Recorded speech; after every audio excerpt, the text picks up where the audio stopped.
Hello everyone and welcome back to the Country Living Homestead. Today, come along and join us while we make some fire cider.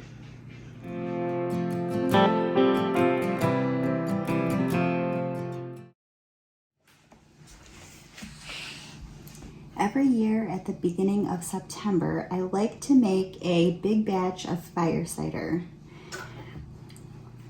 You can either chop your ingredients for fire cider or you can decide to use a grater and grate them. Either way works fine. I would recommend if you decide to chop them, that you chop them as small as you can. And some people think that the smaller the ingredients are, the better the fire cider. So however you decide to do it, that's up to you. Okay, so what I'm using here today is a horseradish root. I'm using equal parts approximately of horseradish root, onion, garlic, and then the recipe I typically use calls for 4 jalapenos. I did not grow jalapenos this year. I have hot wax peppers instead. They're not as hot as a jalapeno, so I'm using about twice as many. Normally I would put in 4 jalapeno. And then I am putting in just about this much of my ginger. All right. Then when I have all of these veggies chopped up, I'll be putting them into this 1/2 gallon jar, covering them with apple cider vinegar and adding a little bit of cayenne pepper to the mix. All right, so let's get started.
outside of the horseradish root before I chop it up.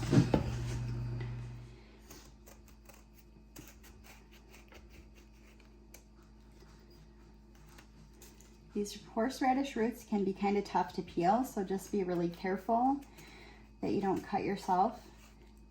If you have one of those little veggie peelers, that might even work better than a knife. I don't have one, so I'm not sure. But you just want to get that outer tough layer of skin off that root.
Actually like to cut up a couple of lemons and put them in as well. I skipped that step.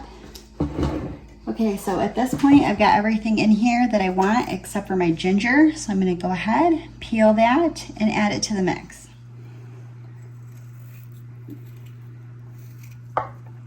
I've seen some people in the comments on other videos that actually like to peel their ginger with a spoon to avoid waste. You can definitely do that. I like to do mine with a knife just because it's a little bit quicker. And I'm not going to be super picky about getting all the skin off this ginger since it's going into a fire cider and I'm not actually going to be eating this piece of ginger.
Ingredients in my jar.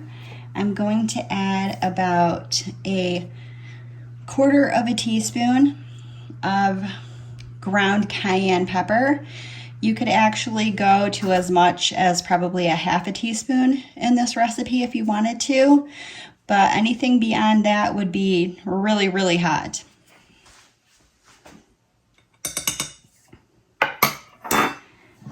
Now I'm going to top it off with some apple cider vinegar. I like to get the Bragg's Organic.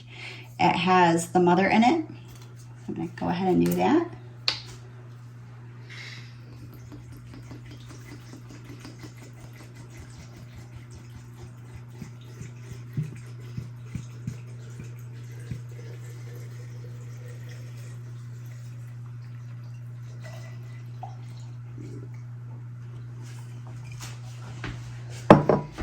I like to use a plastic lid just so using a metal lid could actually interact with the vinegar in the recipe. So you're going to want a plastic lid.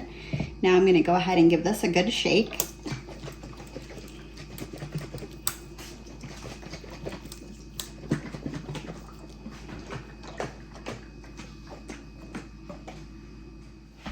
And after you give it a good shake, you might need to top it up a little bit more with apple cider vinegar.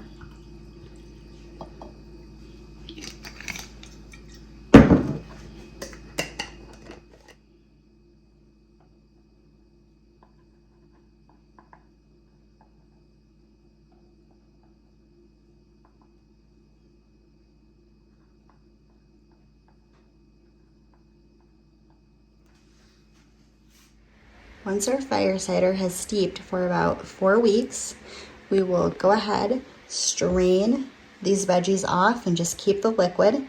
At that point, we like to add about half a cup of raw honey. We like to use Azure Standard raw honey. We really enjoy the Berry Wildflower honey. It's fantastic. And really adding the honey is to taste. If you like a little sweeter and you want more than half a cup, that's fine. You could cut it back to 1/4 of a cup if you wanted a little bit less sweet. And if you're interested in purchasing this honey from Azure Standard, there's actually a link below in the video description. Thanks so much for stopping by the homestead today.